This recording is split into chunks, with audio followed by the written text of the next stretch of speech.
9 ذوالحجہ جس کو عرفہ کا دن بھی کہتے ہیں، یہ بڑی فضیلت والا دن ہے۔ اس کے متعلق رسول اللہ صلی اللہ علیہ وسلم نے فرمایا کہ جو بندہ 9 ذوالحجہ کا یعنی عرفہ کے دن کا روزہ رکھے گا، میں امید کرتا ہوں کہ اللہ تعالیٰ اس کے گزشتہ 1 سال کے گناہ بھی معاف فرما دیں گے اور آئندہ آنے والے 1 سال کے بھی گناہ معاف ہو جائیں گے۔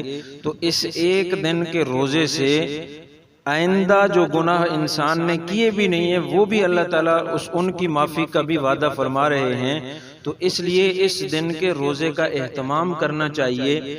شاید ہی یہ واحد عمل ہے جس کے کرنے پر آئندہ جو گناہ کیے بھی نہیں ہیں ان کی بھی اللہ تعالیٰ نے معافی کا اعلان فرما دیا ہے۔ تو اس لیے اس روزے کا خاص طور پر اہتمام کرنا چاہیے۔